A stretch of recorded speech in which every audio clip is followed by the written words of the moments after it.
সময় বিকেল গড়িয়ে সন্ধে। বাঁশবাগানের বাইরের ধুলোমাখা রাস্তা। আজকে কানাই এলো না খেলতে, একা কি আর ভালো লাগে? হঠাৎ রাস্তার ধারে ঘাসের উপর পল্টুর নজর পড়ে। আরে, এত সুন্দর একটা মাটির পুতুল কে রেখে গেল? গায়ে লাল টুকটুকে জামা পরানো।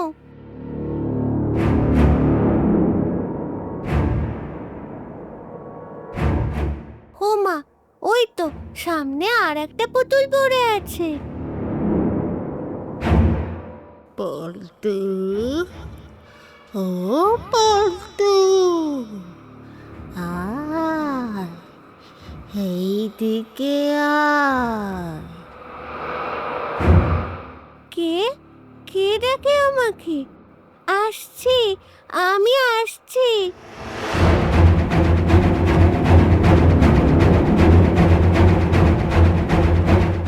পল্টু হাতের ডাঙ্গুলি ফেলে ঘোরের মধ্যে বাঁশবাগানের ঘুরঘুটে অন্ধকারে হারিয়ে যায়।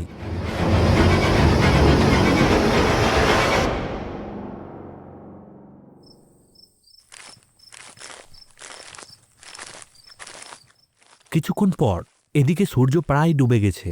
রাস্তা দিয়ে কাজ সেরে ফিরছে দুই চাষি, মাধব আর গোপাল। দিনকাল বড্ড খারাপ রে গোপাল, চল জলদি পা চালা। হ্যাঁ রে ভাই, সন্ধে হয়ে আসছে। বাঁশবাগানের ধারে এই রাস্তাটা রাত হলে কেমন যেন ছমছম করে। বাতাসটাও ঠান্ডা হয়ে আসছে, দেখ। বাঁশ গাছগুলো বাতাসে কেমন ক্যাচ ক্যাচ আওয়াজ করছে। রাত বিরতে এদিকে হাঁটতে বড্ড ভয় লাগে। ওরে মাধব ভাই, আমার পল্টুকে তোমরা কোথাও দেখেছ? মানিককে তো কোথাও খুঁজে পাচ্ছি না। কি বলছো বিমলা? এত রাতেও পল্টু বাড়িতে ফেরেনি? গ্রামের সব জায়গায় খুঁজে দেখেছো তো ভালো করে? আমি তো পুকুর পাড় মাঠ সব খুঁজে পাগল হয়ে গেলাম। ছেলেটা হঠাৎ উধাও হয়ে গেল। আমার মন বলছে বড় কোনো বিপদ হয়েছে। পল্টু তো রাত করে বাইরে থাকে না। মা, কাঁদছো কেন? আমি তো চলে এসেছি।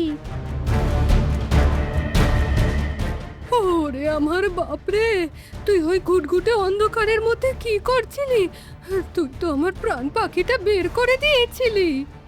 একজন বুড়ি, বাগানের ভেতর একজন বুড়ি আমাকে ডাকছিল মা, পুতুল দিয়ে ডাকছিল। বুড়ি? এই বাঁশবাগানে আবার কোন বুড়ি এলো রে পল্টু? বুড়িটা দেখতে বড্ড পচা, গায়ে অনেক কাটা, নখগুলো অনেক বড় বড়। আমাকে খুব সুন্দর গল্প শোনালো আর বলল কালকে আবার যেতে। ওরে গোপাল, পল্টুর গা থেকে কেমন মিষ্টি কর্পূরের গন্ধ বেরোচ্ছে না? হ্যাঁ রে, ঠিক মরা পড়ানোর সময় কর্পূরের গন্ধ। আর ওর হাতের ওই পুতুলটা কিসের? সর্বনাশ! এই বাঁশবাগানে নির্ঘাত কোনো ডাইনি বুড়ির আছর হয়েছে। ডাইনি বুড়ি ছেলেদের রক্ত খাওয়ার জন্য জাদুমন্তর করে ডাকছে। ও বাবা গো, এগুলো ডাইনি বুড়ির জাদুটো না। চল বাপ, ঘরে চল, আর কোনোদিন এদিকে আসবি না।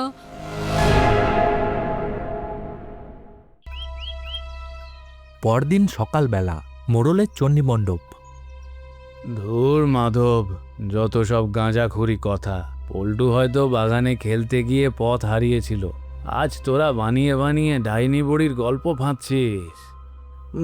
বিশ্বাস করুন মোড়ল মশাই, ছেলেটার গা দিয়ে কর্পূরের গন্ধ বেরোচ্ছিল।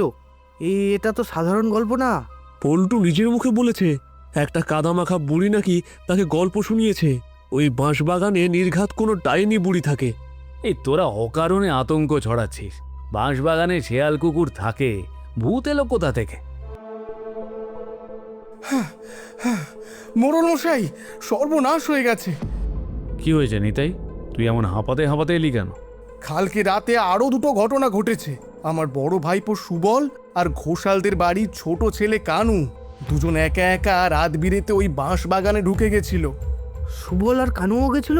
হ্যাঁ, বাড়ির লোক সারা রাত খুঁজে পাগল। শেষ রাতের দিকে দুজনেই ফিরে এসেছে, আর দুজনেরই হাতে মাটির পুতুল ছিল। তাদের গা থেকে কি মরা পোড়ানোর কর্পূরের গন্ধ বেরোচ্ছিল নিতাই? হ্যাঁ গোপাল, একদম কর্পূরের গন্ধে শরীর ভরে ছিল। সুবল বলছিল এক কাদামাখা বুড়ি নাকি তাদের পুতুল দিয়ে ভুলিয়ে রেখেছিল। আমি তো কাল রাতেই বলেছিলাম এটা ডাইনি বুড়ির কাজ। জাদুটোনা করে পুতুল দিচ্ছে, একদিনে সবগুলোকে একসঙ্গে ডেকে নিয়ে ঘাড় মটকাবে। বাপরে, একই ঘটনা 3 বার? এ তো দেখছি মহাবিপদ। আপনি কিছু করুন, না হলে গায়ের একটা ছেলেও জ্যান্ত থাকবে না। ডাইনি বুড়িটা সবগুলোকে নজরবন্দি করে রাখছে। আমি আর বসে থাকতে পারলাম না। বাঁচার একটাই উপায়। আমি এখনই পাশের গাঁ থেকে নামকরা তান্ত্রিক অঘোর ওঝাকে খবর দিচ্ছি। তাঁরই একমাত্র ক্ষমতা আছে এই ডাইনি বুড়ির হাত থেকে গাঁয়ের ছেলেদের বাঁচানোর।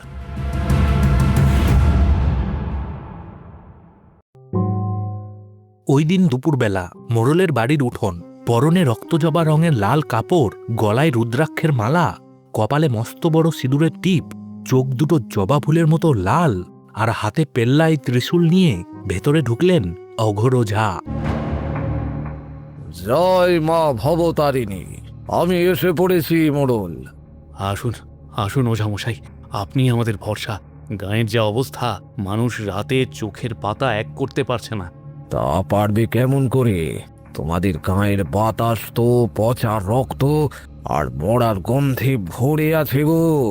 চৌকাঠে পা রাখতেই টের পেয়েছি কি ভয়ঙ্কর বিপদ তোমাদের মাথার উপর।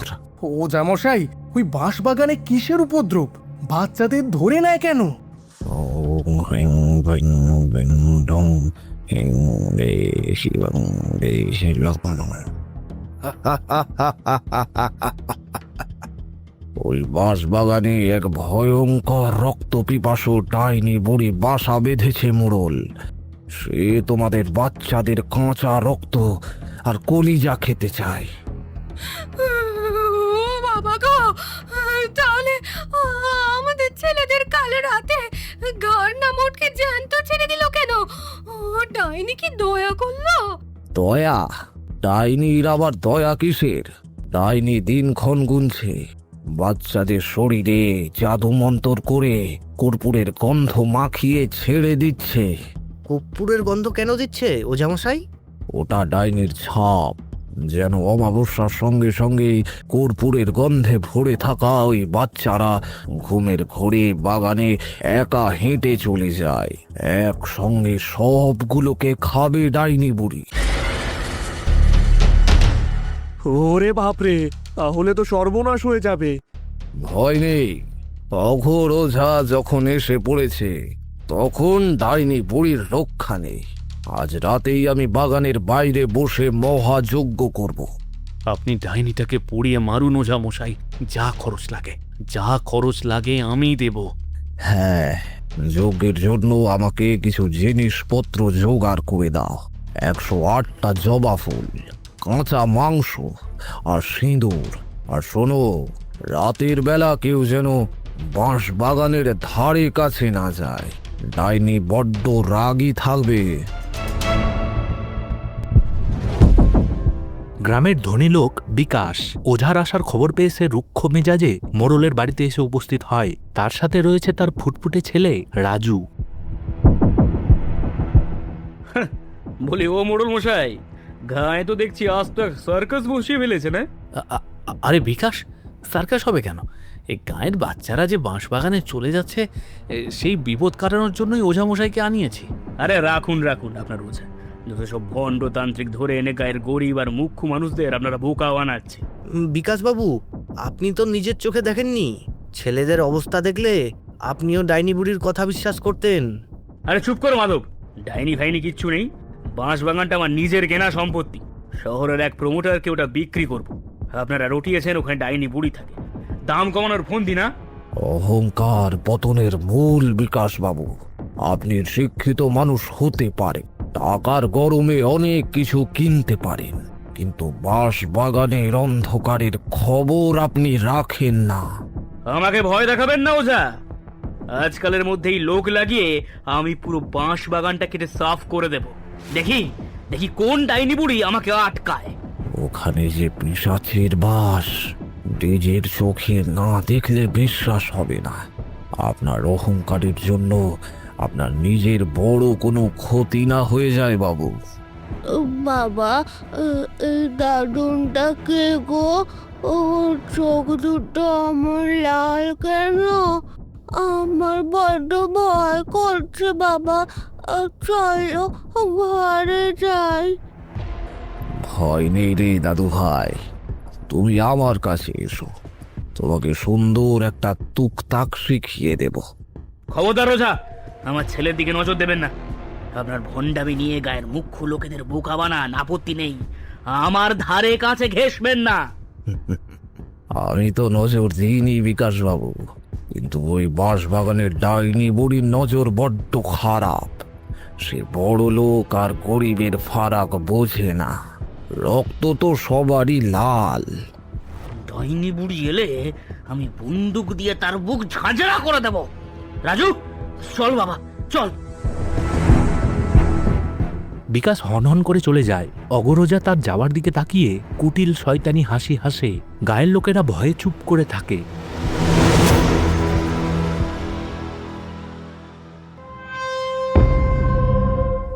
অগরজার ডেরায় ফিরে রাগে গজগজ করতে করতে ত্রিশূল ছুঁড়ে ফেলে, আর তার চেলা কালু এগিয়ে আসে। মশাই, আপনি তো গায়ের মানুষকে বোকা বানালেন। বাচ্চাদের তো আমরাই কর্পূরের গন্ধ মাখানো পুতুল দিয়ে ভুলিয়ে বলি দিতে আনি। গায়ের লোক ঘুণাক্ষরেও টেরই পায়নি। আসতে বল হারামজাদা, বোকা আমি ওদের বানাইনি। ওই বাঁশবাগানের ডাইনি বুড়িটা আমাকে বোকা বানাচ্ছে। হ্যাঁ, বলেন কি? ডাইনি বুড়ি কি সত্যি ওই বাগানে আছে? আমি তো ভাবলাম ওটা আপনার বানানো গল্প। না, সব সত্যি। ডাইনি বুড়িটা আমার পূজার সবচেয়ে বড় কাঁটা। গত 3 দিন আমি বাচ্চাদের ভুলিয়ে যজ্ঞের হাঁড়ি কাঠে শুইয়েছি, আর প্রতিবার খাঁড়া তোলার আগে পচা ডাইনিটা ঝাঁপিয়ে পড়েছে। যজ্ঞ বন্ধ করে বাচ্চাদের বাঁচিয়ে নিজের কাছে লুকিয়ে রাখছে, সুযোগ বুঝে বাড়িতে ফিরিয়ে দিচ্ছে। ক্ষণ কি ওজা মশাই, আপনি মহাতান্ত্রিক, ওকে আটকাতে পারেন না? ওটা সাধারণ ডাইনি না রে, ওর বুকের মধ্যে কেমন যেন মায়ার জোর আছে। আমার জাদু ওর সামনে টিকছে না, কিন্তু সিদ্ধি লাভের জন্য কচি ছেলের রক্ত আমার লাগবেই, তাই এই ফোন দিয়ে এঁটেছি। গ্রামের মুখ্য মানুষদের খেপিয়ে দিয়েছি। ওরা ভাবছে ডাইনি বুড়িটাই ছেলেদের ধরে নেয়। আজ রাতে গাঁয়ের লোক দা আর মশাল নিয়ে ডাইনিটার খেল খতম করবে। ডাইনি মরলেই রাস্তা পরিষ্কার। তারপর এই অহংকারী বিকাশের ছেলে রাজুকে আজ রাতেই আমি বলি দেব।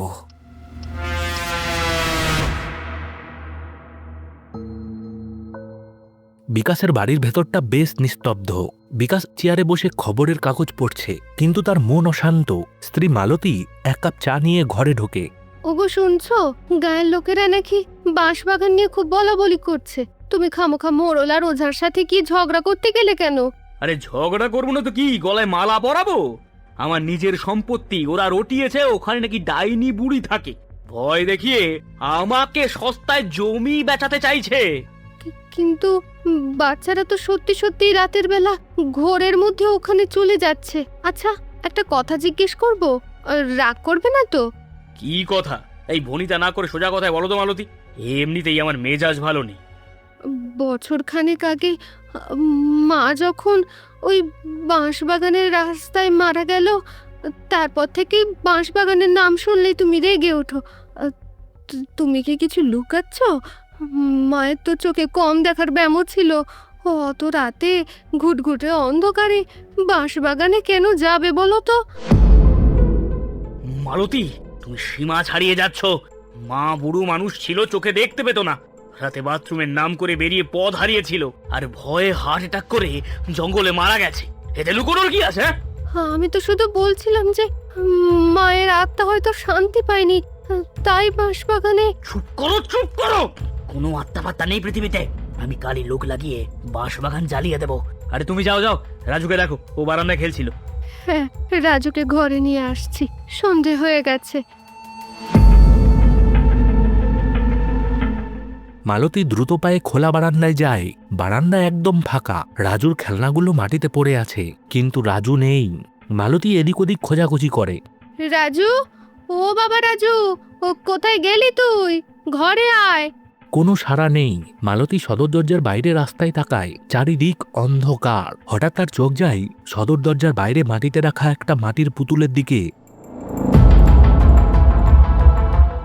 ওগো, তুমি জলদি এসো। ওগো, কি হলো? হ্যাঁ, আরে অমন চেঁচাচ্ছ কেন? রাজু কোথায়? নেই, আমার রাজু নেই। আমি এসে দেখি এই পুতুলটা পড়ে আছে। আমার রাজুকে ওই ডাইনি বুড়ি ধরে নিয়ে গেছে গো। হ্যাঁ, এ কি পুতুল? আমার রাজু, আমার ছেলে? মালতীর কান্না শুনে মাধব, গোপাল আরো কয়েকজন ছুটে আসে। মাধব, মাধব, তোমরা দেখেছো আমার ছেলেকে? না তো বিকাশবাবু, আমরা তো ঘরের দরজা বন্ধ করে রেখেছিলাম। গোপাল, চারদিকটা দেখতো। এমন সময় হ্যারিকেন হাতে দৌড়তে দৌড়তে আসে নিতাই।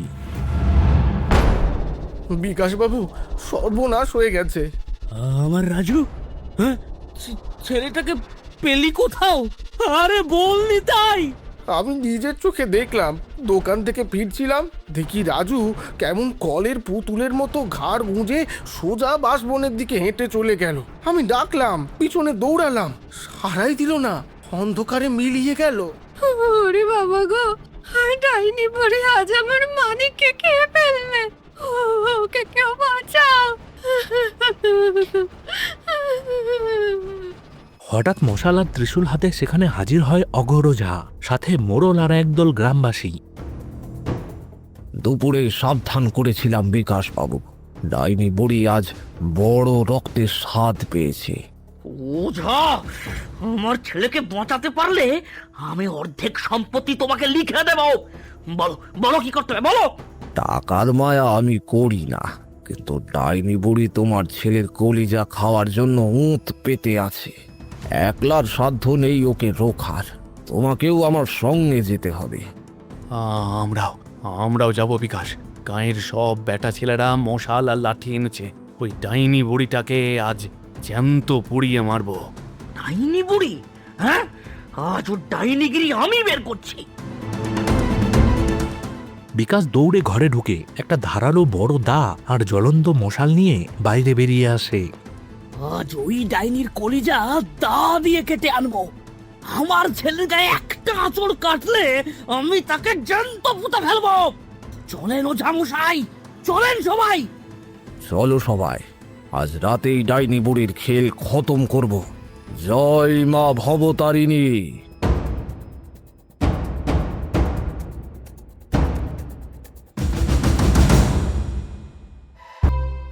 বিকাশের বাড়ির ভেতর খাটের উপর বসে কাশছেন তার বৃদ্ধ মা, চোখে ছানি, শরীর খুব দুর্বল। বিকাশ হাতে জমির দলিল নিয়ে মায়ের সামনে পাইচারি করছে। মা, মা, তুমি বুঝতে পারছো না? শহরের প্রমোটার লাখ লাখ টাকা অ্যাডভান্স দিয়েছে। এই ভিটে মাটি বেচলে আমরা শহরে রাজার হালে থাকবো। মা, তুমি শুধু দলিলেই টিপসইটা দিয়ে দাও। মা, না রে খোকা, তুই জোর করিস না। ভিটের সাথে তোর মরা বাবার স্মৃতি জড়িয়ে আছে। আমি গাঁয়ের মাটি ছেড়ে শহরে যাব না। মোরা বাবা স্মৃতি ধুয়ে তুমি জল খাবে? জমিটা না দিতে পারলে প্রমোটার পুলিশে কেস করবে, আমাকে জেলে পুঁছতে হবে। তুমি নিজের ছেলেকে জেলের ভাত খাওয়াতে চাও? মা, তুই টাকাগুলো ফেরত দিয়ে দে বাবা। তুই এমন লোভ করিস না খোকা। আমি কিছুতেই ওই দলিলে টিপসই দেব না। বুড়ি এমনিও মরবে না, সহ্য করবে না। আচ্ছা আচ্ছা আচ্ছা আচ্ছা মা, আচ্ছা মা, ঠিক আছে। তোমার সই করতে হবে না। তুমি কেঁদো না। তুমি কেঁদো না। তুই বুঝলি তো বাবা? হ্যাঁ মা, হ্যাঁ মা, বুঝেছি। হ্যাঁ, কিন্তু কিন্তু তোমার তো খুব কাশি হচ্ছে। চলো তো মা, এখনই তোমাকে ডাক্তারবাবুর কাছ থেকে ওষুধ নিয়ে আসি।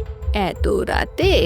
আমার তো চোখে ছানি, রাতে কিচ্ছু দেখতে পাই না রে খোকা। চারদিক ঘুটঘুটে অন্ধকার। অন্ধকার তো কি হয়েছে, আমি আছি। শক্ত করে হাত ধরে থাকো। হ্যাঁ, চলো চলো।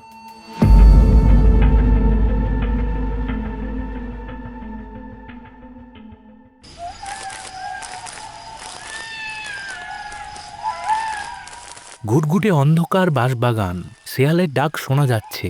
বিকাশ তার অন্ধপ্রায় মাকে গভীর জঙ্গলের দিকে নিয়ে এসেছে। ও খোকা, রাস্তাটা অচেনা লাগছে। এত শুকনো পাতার আওয়াজ কেন?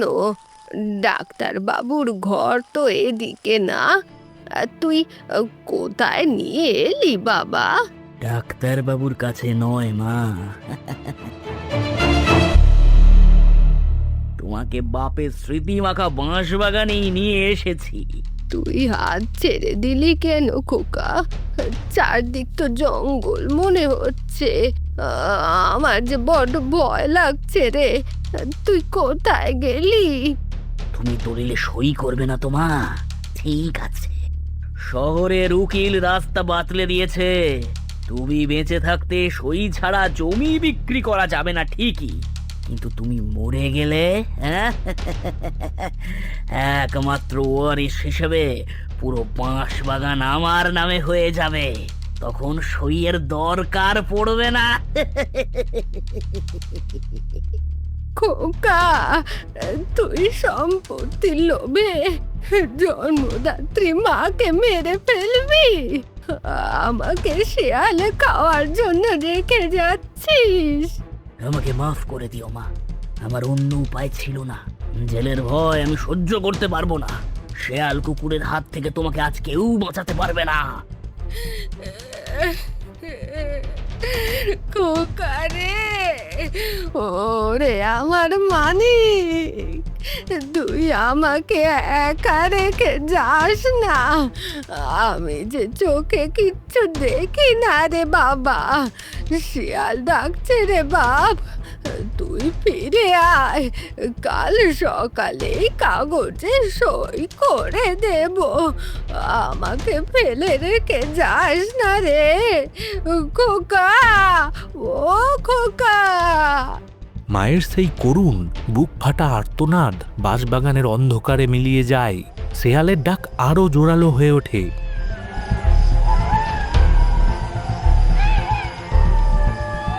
তখনই মৃত মাই এক ঢাল হয়ে দাঁড়িয়ে সব বাচ্চা প্রাণ বাঁচাতো।